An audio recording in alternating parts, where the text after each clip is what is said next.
네, 8월 8일 멤버십 번개 라이브 시작하도록 하겠습니다. 오늘 우리가 이 번개 라방을 통해서 만날 수 있게 된 거는 페이팔 때문입니다.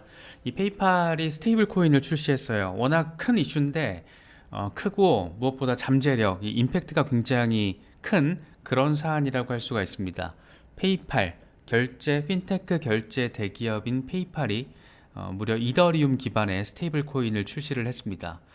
미국의 최대 핀테크 기업이 스테이블 코인을 출시를 했다라는 것도 굉장히 의미 부여가 되는 거고, 이게 이더리움 기반이라는 것도 의미 포인트가 되고, 발행사는 또 팍소스입니다. 그러니까 지금 페이팔이 이번에 스테이블 코인을 발행을 한 게 그냥 대충 한 게 아니다라는 거를 이런 표면적인 상황만 놓고 보더라도 우리가 이해할 수 있는 부분이 자리하고 있습니다. 페이팔이 이번에 이렇게 스테이블 코인을 출시하면서 일단 기본적으로는 이 자산의 안정성이겠죠. 그래서 달러 예금과 단기 국채 그리고 현금성 자산 등을 통해서 100% 담보가 된다. 그러니까 100% 안전성을 갖췄어. 이런 점을 지금 강조하고 있습니다. 그래서 항상 지금 USDT나 USDC 같은 이 달러 스테이블 코인들이 공격을 당할 때, 지금은 이제 조금 그런 부분들이 많이 입증이 됐지만 초기만 하더라도 그런 부분들, 야 이거 지금 뭘로 담보가 돼 있는 거야, 담보 비율은 어떻게 돼, 이런 것들이 굉장히 큰 공격 재료 중에 하나였는데, 이런 것과 관련해서 페이팔은 달러 예금, 단기 국채, 현금성 자산 이런 것들을 통해서 100% 담보가 됩니다. 이렇게 안전성에 대해서 일단 이야기를 하고 있고요. 페이팔이 지금 지원하고 있는 모든 암호화폐들 이 스테이블 코인으로 전환 가능하다. 이 간접적인 거래소 역할까지도 페이팔이 추후 어느 시점에 고려를 하고 있구나, 이런 점까지 느낄 수 있는 그런 포인트 지점들이 이번에 페이팔의 스테이블 코인 발행을 통해서 지금 전해지고 있습니다. 그래서 페이팔이 이렇게 전격적으로 스테이블 코인을 출시를 하면서 일단 제일 지금 뭐랄까 웃음꽃이 피고 있는 대상 중에 하나는 이 발행사인 팍소스라고 할 수가 있습니다. 팍소스는 이렇게 얘기해요. 이 차별점이자, 그러니까 페이팔 스테이블 코인의 차별점이자 경쟁력은 팍소스, 페이팔 스테이블 코인의 발행사인 팍소스가 뉴욕 규제 당국의 금융 당국의 규제를 받는 신탁 회사라는 거다. 만약에 만에 하나 설사 이 팍소스가 파산을 하더라도 뉴욕 규제 당국이 이용자 자산을 보호하게 된다. 그러니까 자체적으로도 백업 장치가 마련돼 있고, 특히나 발행사가 듣보잡이 아니고 우리야, 우리 팍소스야. 우리는 규제 당국으로부터 규제 명확성이 굉장히 뚜렷한 곳이야. 그래서 설사 파산을 하더라도 문제가 없어. 그만큼 이렇게 팍소스까지 나서서 페이팔 스테이블 코인에 대한 안정성을 굉장히 강조하고 있는 그런 모습들도 우리가 확인할 수가 있어요. 지금 이게 사실 페이팔의 PYUSD 이 스테이블 코인의 출시가, 이게 뭐 그냥 핀테크 기업이 뭐 스테이블 코인 하나 발행한 거 아니야, 이렇게 좀 가볍게 바라볼 수도 있겠지만, 이 시장을 조금 팔로우업이 돼 있는 그런 분들이라면 이 의미가 굉장히 크다라는 거 아실 거예요. 느껴지실 거예요, 체감적으로. 블랙록이 비트코인 ETF를 출시한 것과 승인 신청을 한 것과 필적하는 사건이다, 뭐 이런 평가까지 나오고 있습니다. 당연히 페이팔이 가지고 있는 대중성을 생각을 하면 페이팔이 블록체인 기반의 결제 시스템을 구축을 한다라는 거, 스테이블 코인을 발행한다라는 거는 그만큼 암호화폐 대중화에 한 걸음 더 다가선 것으로 바라볼 수 있다. 당연한 겁니다. 근데 이제 무서운 건 이런 거죠. 페이팔이 지금 뭐 초기에 어떤 성장성을 확연하게 보여줬던 그런 시기보다는 다소 조금 성장 엔진이 조금 약해졌다, 뭐 이렇게 평가를 받기도 하지만, 페이팔을 사용하고 있는 사람들, 페이팔이 인터넷 결제 규모를 차지하고 있는 그런 비중, 이런 것들을 따져봤을 때 여전히 페이팔은 페이팔입니다. 페이팔이 가지고 있는 상징성과 그런 영향력은 아직 그렇게 뭐 무시할 단계가 아니라는 거죠. 결제 핀테크 대기업, 이런 타이틀이 지금 현재 페이팔을 말해주는 거라고도 생각을 하는데, 그래서 하이프레스, 이 노스락 디지털의 설립자인데 이렇게 평가를 하더라고요. 이번에 페이팔의 스테이블 코인 출시는 사실상 SEC가 용인을 한 거야, 뭐 이런 얘기를 합니다. 그래서 이거는 결과적으로 지금 현재 SEC가 심사를 하고 있는 비트코인 현물 ETF 등 여러 ETF 상품에도 직접적인 영향을 미칠 수가 있어. 그러면서 이 부분이 저는 딱 와닿더라고요. SEC가 저번에는 이 팍소스가 이 바이낸스 USD를 발행했을 때 그때 제동을 걸었었잖아. 웰스 노티스를 통지를 했단 말이야. 이거 어떻게 된 건지 설명하라고 통지까지 갔었어. 그런데 이번에 SEC가 페이팔이 스테이블 코인을 출시하는 것과 관련해서 아무런 제동을 걸지 않았다는 거, 다시 말해서 이렇게 바라볼 수 있는 거야 라면서 이런 얘기를 합니다. SEC는 불량하다라고 자체적으로 판단한 기업, 그러니까 SEC가 보기에 바이낸스는 불량 기업인 거예요. 그래서 이런 기업들은 퇴출시키고 시장에서, 미국 시장에서 대신에 미국 대기업을 그 자리에 올려놓으려는 정책적인 스탠스를 보여주고 있는 것이다. 뭐 이런 얘기를 하고 있습니다. 저는 이게 좀 와닿더라고요. 그래서 딱 봐도 이게 돈이 되는 산업이고 앞으로 미래 비전적으로 봤을 때도 굉장히 큰 산업화 이슈인데, 이거를 바이낸스 같은 미국 기업이 아닌 곳, 그러니까 바이낸스 US가 있긴 하지만 바이낸스 자체가 미국 밖에 있는 기업한테 이 못지 큰 거를 주기 싫은 거죠. SEC 입장에서는, 미국 정부 입장에서는. 그래서 SEC가 아예 그냥 때려잡고 규제 권한을 동원해서 바이낸스 조직에 나서고, 그러고 나서 그 자리를 이번에 페이팔, 미국의 결제 대기업에 이 자리를 넘겨준 것이다. 뭐 이런 해석을 지금 제시를 한 겁니다. 전 이게 좀 와닿더라고요. 그렇죠. 지금 블랙록이 등판을 하는 것도 물론 이건 조금 바이낸스와는 다르지만 그레이스케일 같은 약간 그런 신흥 암호화폐 기업에다가, 암호화폐 관련 헤지펀드 기업에다가 비트코인 현물 ETF 안 주기 싫다라는 거잖아요. 대신 차라리 블랙록한테 주겠다. 뭐 이런 지금 어떤 분석들, 다소 어느 정도는 음모론적인 어떤 냄새도 나지만 사실 듣고 있으면 끄덕끄덕 대는 부분이 있거든요. 그래서 지금 SEC 같은 경우에는 최대한 SEC의 어떤 SEC와 한 편을 먹고 있는, 블랙록과 SEC는 한 편이잖아요. 뭐 이런 거는 약간 음모론적인 멘트로도 치부될 수가 있겠지만, 어쨌든 SEC 입장에서는 관리가 되는, 규제가 되는 우리 편에 가까운 이런 존재들한테 지금 시장의 큰 부분을 넘겨주고 있는 그런 국면으로도 좀 바라볼 수가 있을 것 같아요. 그래서 이번에 하이프레스가 이런 부분을 조금 짚어서 분석을 한 거라고도 바라볼 수가 있습니다. 사실 우리 입장에서는 진짜 궁금한 지점이면서 정말 중요한 의미 포인트는 이제부터입니다.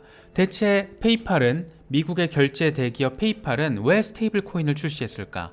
이걸 우리는 조금 더 의미 있게 바라보고 짚어볼 필요가 있다는 겁니다. 지금 페이팔이 연간 처리하는 결제 건수가 190억 건, 돈으로 따지면 1조 2천억 달러 규모라고 합니다.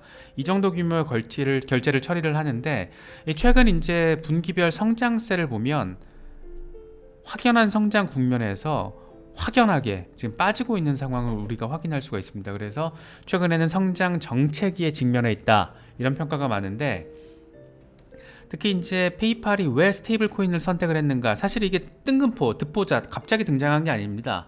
페이팔이 스테이블 코인을 출시한다라고 출시를 준비하고 있다는 소식이 처음 전해진 게 2022년 1월이었어요. 2022년 1월. 그러니까 성장성에 성장 엔진에 조금 문제가 생겼는데 성장 정체기에 지금 직면해 있는데, 이런 얘기가 나왔을 때 페이팔은 스테이블 코인을 선택을 한 거죠. 그래서 결국에는 스테이블 코인, 여기서 말하는 스테이블 코인 여러 가지 함의가 많다라는 거죠. 그래서 성장 동력, 새로운 성장 엔진을 만드는 데 있어서 하나의 엔진 구축의 도구로서 스테이블 코인을 선택을 한 거다, 이렇게 바라볼 수 있는 여러 가지, 몇 가지 이유에 대해서 우리가 지금부터 하나씩 정리를 해볼 겁니다. 지금 페이팔이 왜 스테이블 코인을 출시했을까? 이건 진짜 굉장히 관심사가 될 수밖에 없는데, 일단 기존 시스템에서 결제 시스템을 관리하는 비용이 분기별로 27억 달러 규모라는 겁니다. 그러니까 지금 현재 페이팔이 기존 시스템을 통해서 결제 수수료 내고 시스템 정비하고 시스템 관리하고 이런 거 하는데 지금 분기별로 들어가는 게 27억 달러라는 거예요. 그러니까 돈을 아껴야 된다는 차원, 다시 말해서 블록체인 기반으로 갔을 때 여기서 얻게 되는, 일단 블록체인 기반으로 하면 딱 두 가지입니다. 장점. 그러니까 리플 생각하시면 돼요. 빠르다, 수수료가 공짜에 가깝다. 요거 딱 두 가지 떠올리시면 되는데, 지금 페이팔의 어떤 스테이블 코인 출시 상황과 맞물려서 가장 직접적으로 딱 맞물려서 해석이 되고 있는 포인트가 다름 아닌 이베이입니다. 이베이가 뭐 우리나라에서는 이베이가 그렇게 막 커 보이진 않은데 미국 시장에서 이베이는 굉장히 크죠. 모찌가 큰 전자상거래 유통 플랫폼인데 이베이의 기본 결제 수단이 지금 페이팔이에요. 그런데 이베이에서 페이팔을 사용하는 사람들이 1억 3,400만 명, 판매 규모가 740억 달러라고 합니다. 어마어마하죠. 그래서 지금 현재 이베이의 전체 판매 규모에서 봤을 때 70%가 페이팔을 통한 결제로 이루어진다고 합니다. 그러니까 다시 말해서 페이팔의 기본 결제가, 그러니까 페이팔 자체의 기본 결제가 스테이블 코인 중심으로 더 확장이 된다라면 초기에는 그게 조금 비율은 낮겠죠. 그런데 그게 페이팔의 결제가 페이팔 스테이블 코인 중심으로 재편이 됐을 때, 확대가 됐을 때, 그러니까 지금 이베이 전체 판매 규모의 70%가 페이팔 결제인데 이베이에서 판매되는 그 70% 페이팔 비중이 페이팔 스테이블 코인으로 대체가 됐을 때, 그러면 어떤 일이 벌어질까? 이게 굉장히 재밌는 거죠. 그래서 이베이 매출이 워낙 크다 보니까, 특히 여기 전체 매출의 70%가 페이팔로 결제가 되다 보니까 어느 순간, 미래 어느 순간에 이 페이팔 전체 결제가 페이팔 스테이블 코인으로 이루어질 수 있다, 이런 전망이 지금 나오고 있는 거죠. 어마어마하게 지금 커진다라는 얘기를 하고 있는 겁니다. 그 가능성에 대해서 이야기를 하고 있는 겁니다. 그런데 만약에 이베이에서 페이팔 스테이블 코인으로 결제되는 규모가 그렇게 커지는데, 그러니까 지금 70%를 차지하고 있는 페이팔 결제 규모를 100% 이걸 다 페이팔 스테이블 코인이 언제 차지를 하게 될지, 그건 아직 예단하기 어렵죠. 다만 10%, 20%, 30% 이렇게 비율을 키워가면 갈수록 과연 이게 이베이만의 이슈가 될 것이냐? 아니라는 거죠. 이 비율이 왜 커지겠어요? 뻔합니다. 굉장히 빠르고 수수료가 저렴하기 때문에. 그러니까 이건 페이팔 입장에서도 관리 비용이 적게 드는 거고, 사용자 입장에서도 결제 수수료 비용이 확 낮아질 수 있기 때문에 이게 10%, 20%, 30% 이렇게 비율이 커지면 커질수록 이거는 이베이만의 이슈가 되지 않을 거라는 거예요. 그래서 다른 이커머스 기업들 역시 페이팔 USD를 도입할 가능성이 크다라는 의미다. 그러면 아니 다른 이커머스 기업들이 다른 스테이블 코인을 결제 지원할 수도 있는 거잖아 라고 반론이 가능하죠. 그런데 지금 안정성 측면에서 바라봤을 때 뭐 이건 USDT나 USDC가 바라보기에는 조금 아쉽게 느껴질 수 있겠지만, 기존에 규제받는 기업으로서, 상장 기업으로서의 페이팔, 그리고 팍소스가 규제받고 있는 어떤 그런 안정성, 이런 것들이 짬뽕시켜지면은 어쨌든 스테이블 코인과 관련해서는 페이팔이 주도권을 잡게 될 가능성, 이런 것들 지금 충분히 생각해 볼 수 있죠. 어떤 측면에서? 거래 안전성 측면에서. 사실 우리 같은 개미 고객들 입장에서는 다른 거 필요 없습니다. 안정적인 거래 확보, 그러니까 스테이블 코인의 어떤 디패깅 이슈라든가 스테이블 코인 발행사의 파산 이슈라든가 이런 말도 안 되는 돌발 변수에 있어서 어쨌든 리스크가 가장 작은 곳, 그럼 당장 서클이나 USDT나 페이팔이나 이렇게 딱 비교를 했을 때 저 같으면 페이팔 사용합니다. 저는 지금 USDT를 사용하고 있지만 페이팔 스테이블 코인이 더 저변이 확대되고 이제 막 런칭이 되는 거기 때문에 지금 규모, 아까 제가 발행 규모 살짝 봤는데 규모가 얼마 안 돼요. 더 커지겠죠. 이런 안정성이라는 페이팔이 가지고 있는 거대한 무기를 백업 삼아서 더 커질 겁니다. 그럴 때 과연 다른 이커머스 기업들이 페이팔의 스테이블 코인을 선택을 할까요? USDT를 선택을 할까요? 아니면 USDC를 선택을 할까요? 다른 지금 스테이블 코인들도 안전성이 있지만 일단 페이팔이 가진 브랜드 가치, 브랜드 안전성과 비교를 했을 때는 이건 정말 먹고 들어가는 게 있는 겁니다. 그러니까 이번에 페이팔이 스테이블 코인을 출시를 하고 이거를 SEC가 딴지를 걸지 않았다라는 거는 상당히 의미가 더 크다, 이렇게 지금 평가를 할 수 있는 거죠. 여기에 또 하나 이 페이팔, 이 페이팔 참, 페이팔 마피아라고 설명이 되고 있는 굉장히 유명한 이 이미지인데, 페이팔 마피아의 이 대부는 피터 틸이죠. 피터 틸이고 이 사람이 맥스 레빈, 이 사람이 슬라이드 창업자잖아요. 그래서 구글에다 그걸 3,500억 원 우리 돈으로 그걸 팔았고, 이 뚱땡이 아저씨가 그 링크드인 창업자 리드 호프먼, 30조 원의 마이크로소프트에 팔았죠, 링크드인을. 그래서 마이크로소프트, 이쪽은 애플, 이쪽이 유튜브 창업자죠. 유튜브 공동 창업자. 그래서 이걸 조금 역할별로 조금 보면 지금 현재 이 지구상에 돌아가고 있는 돈의 움직임과 관련해서 굉장히 모치가 큰 부분들이 이른바 페이팔 마피아를 통해서 지금 이루어지고 있다, 이렇게 바라볼 수가 있습니다.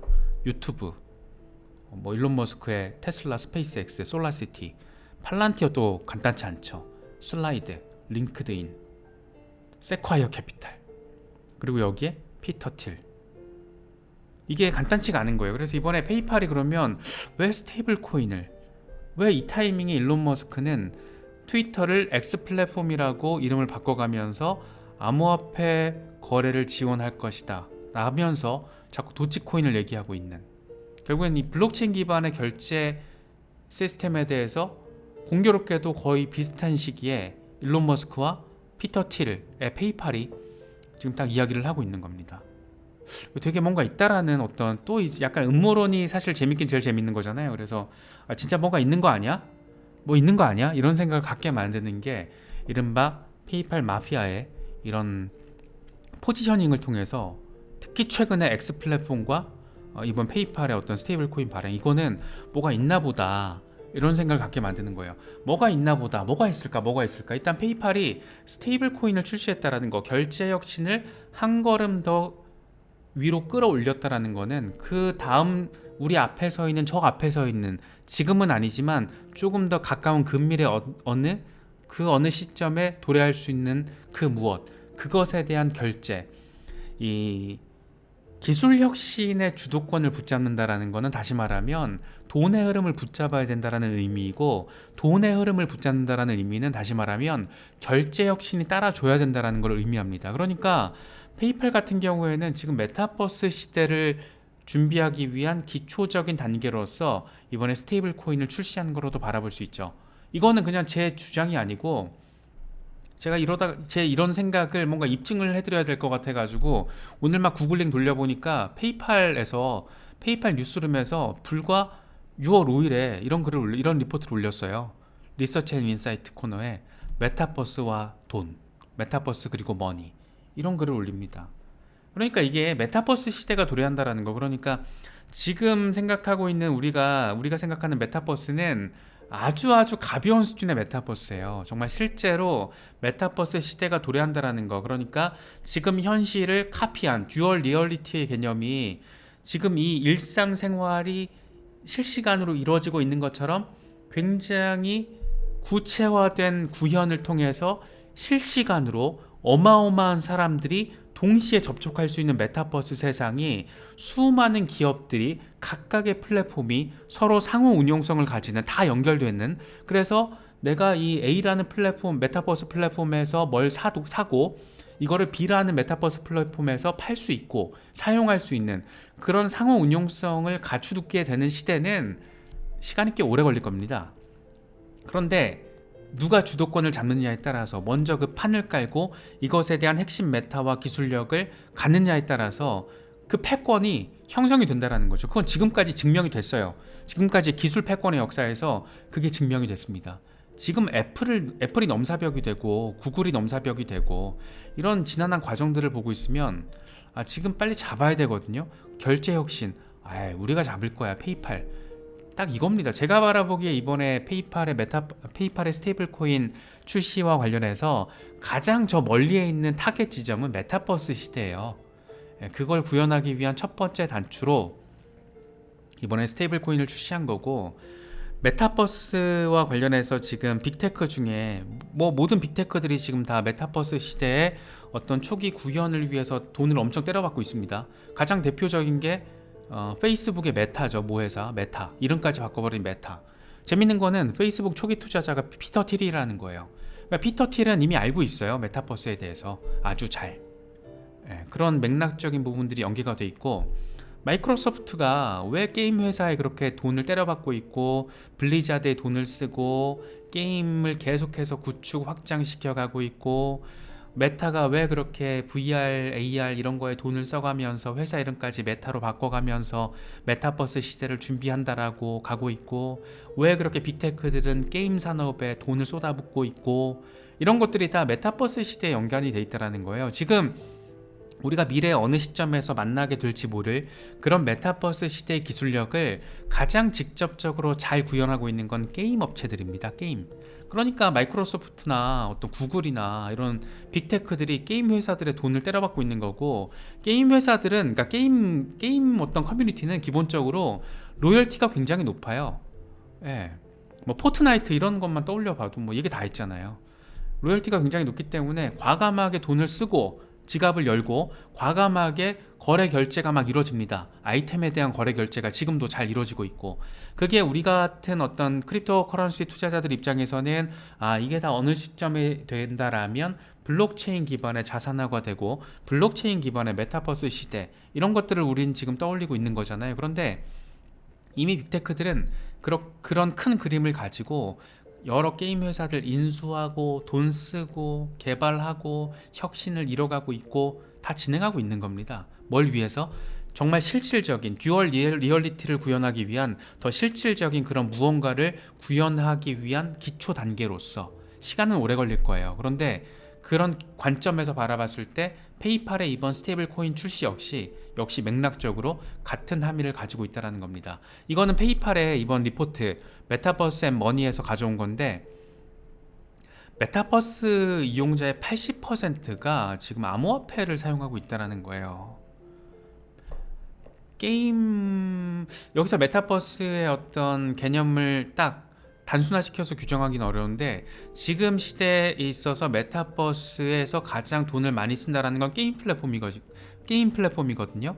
그런데 거기서 80%는 크립토 커런시 결제를 하고 있다는 거예요. 그럼 이걸만 바라보도 페이팔은 뭘 해야 될까? 크립토 커런시 결제를 해야죠. 그게 돈벌이가 된다라는 건, 돈벌이가 될 수 있다는 거고, 미래에 어마어마한 돈벌이가 될 수 있다는 거니까. 그래서 그 크립토 커런시 결제, 페이팔 스테이블 코인, 그것도 재밌습니다. 대부분의 메타버스 이용자들은 게임을 구매를 하고 음악을 구매를 하고 비디오 엔터테인먼트를 구매를 한다는 겁니다. 메타버스에 올라타 있는 사람들은 기본적으로 이런 엔터테인먼트 관련 아이템들에 지갑을 열고 있어요. 저도 마찬가지고. 근데 이걸 다 나중에 뭘로 결제하겠다? 페이팔의 입장에서는 페이팔 스테이블 코인으로 결제를 하게끔 하겠다라는 겁니다. 적어도 페이팔이 결제 지원을 하고 있는 암호화폐 그 4가지로 결제를 하거나, 이런 지금 얘기들을 페이팔의 어떤 공식적인 리포트를 통해서 우리가 확인을 할 수가 있어요. 이거 재밌어요. 메타버스를 사용하지 않는 유저가 노란색 바고, 메타버스 유저가 지금 이 남색 바거든요. VR 같은 경우에는 메타버스를 이용하지 않는 사람들이 34%, VR 이용자의 67%는 메타버스 이용자. 디파이 이용자 23%는 메타버스 이용자입니다. NFT의 이용자의 50%는 메타버스 이용자고, 크립토 커런시 사용자의 80%는 메타버스 이용자고. 얘기 나온 거예요.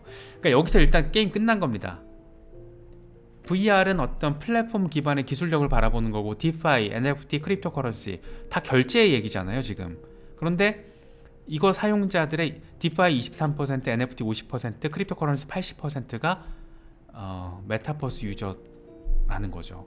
그러니까 메타버스는 기본적으로 돈이 되는 시장이고, 이 메타버스 시대의 어떤 결제 기본 디폴트 이런 걸 지금 페이팔은 노리고 있는 거죠. 그러니까 메타버스 시대에서 결제 지원의 기본 수단은 뭐냐면 페이팔의 스테이블 코인이 될 거야 라는 걸 지금 페이팔은 만들고 싶은 겁니다. 그런 어떤 디폴트의 개념으로. 그게 쉽지 않겠죠. 굉장히 어려울 거고, 이걸 위해서 지금 어마어마한 암호화폐 기업들이 다 달려들고 있는 거고, 다만 페이팔 같은 경우에는 워낙 기성의 어떤 결제 송금 혁신을 한 단계 끌어올린 그런 이노베이션 기업이라는 타이틀과 브랜드를 가지고 있기 때문에 페이팔이 여기에 들어온다, 이건 정말 또 다른 문제가 되는 건데, 지금 이걸 페이팔이 해버린 겁니다. 굉장히 큰 일을 벌인 거예요 이번에. 그래서 페이팔이 암호화폐를 출시했다라는 거, 스테이블 코인을 출시했다라는 거는 그래서 이렇게 좀 더 큰 함의를 가지고 우리가 해석을 할 수 있다라고 생각을 합니다. 찰리 슈렘이라는 사람인데, 이 사람이 이제 비트코인 재단 설립자고 아마 바이스 프레지던트까지 역임을 했을 거예요. 그래서 이번 페이팔의 PYUSD 출시로 비트코인은 최고 25만 달러까지 상상 가능하다가 아니고 상승 가능하다. 그리고 이더리움 같은 경우에는 더 빠른 시간 안에 10배 이상 상승할 것으로 예상이 된다. 지금 현재 시장 상황 매우 익사이팅하다 이렇게 표현을 합니다. 물론 이런 근거들을 구체적으로 설명을 해주면 되게 좋은데 그냥 딱 이해할 수 있죠. 페이팔이 스테이블 코인을 출시했다. 그러면 암호화폐 저변 대중화가 엄청 빡세게 확장될 수 있다라는 어떤 포텐셜이 굉장히 크다라는 부분에서 비트코인의 가격 상승 압력이 될 수 있죠. 암호화폐 시장의 대장이니까. 이더리움이 10배 이상 상승할 것으로 예상한다. 왜? 페이팔이 이렇게 전폭적으로 이 시장의 확장성을 대중화시키면서 끌어갈 때 페이팔 스테이블 코인을 통해서. 그런데 페이팔 스테이블 코인이 이더리움 기반이네? 뭐 이렇게 생각을 할 수가 있죠. 그래서 지금 관심을 받고 있는 게 페이팔 스테이블 코인 출시를 통해서 관심받게 될 코인인데 굉장히 단순합니다. 비트코인 이더리움, 비트코인 캐시, 라이트코인. 지금 페이팔이 결제 지원을 하고 있는 4가지 이 코인들이 괜히 비트코인 캐시가 최근에 이더리움 EDXM 월가 세력들이 어벤져스로 만든 암호화폐 거래소 EDXM이 비트코인 캐시를 괜히 선택한 게 아니구나. 라이트코인이 참 별거 아닌 것 같다라고 얘기하는 사람들도 여전히 있는데 그럼에도 불구하고 페이팔이 지금 결제 지원을 하는 건 어떻게 보면은 뭔가 이들이 이미 설정해 놓은 어떤 그런 목표와 목적을 위해서 뭐 이유 있는 어떤 게 있지 않나 그런 생각을 갖게 만드는 거죠. 그래서 비트코인과 이더리움, 비트코인 캐시, 라이트코인 이 지금 4가지가 페이팔 결제 지원을 하고 있는 그런 종목들이고 여기에 지금 이 4가지와 페이팔 스테이블 코인이 서로 교환을 가능하게끔 구현을 하겠다라는 게 지금 페이팔이 공식적으로 밝힌 겁니다. 그러니까 페이팔이 결제 지원하고 있는 암호화폐는 5가지가 되는 거죠. 페이팔 스테이블 코인, 비트코인, 이더리움, 비트코인 캐시 그리고 라이트코인까지. 지금 되게 재밌는 상황이에요. 재밌는 상황이 아주 흥미롭게 정말 이 사람 말대로 굉장히 익사이팅하게 펼쳐지고 있다는 걸 우리가 느낄 수가 있습니다. 그래서 페이팔이 이번에 스테이블 코인을 출시했다는 거는 그렇게 단순하게 별거 아닌 걸로 치부 안 하기가 너무 어렵다. 그렇게도 좀 바라볼 수 있을 것 같습니다. 그래서 이런 부분들도 잘 챙기시면서 그 맥락적인 함의가 되게 중요해요. 포텐셜 그리고 저 멀리에 뭐가 있는지 어떤 타겟 지점이 세팅이 되어 있고 지금 이런 빅테크들의 움직임들을 어떻게 바라볼 수가 있는지 거기까지 좀 체크를 하시면 조금 더 도움이 되지 않을까 생각이 됩니다.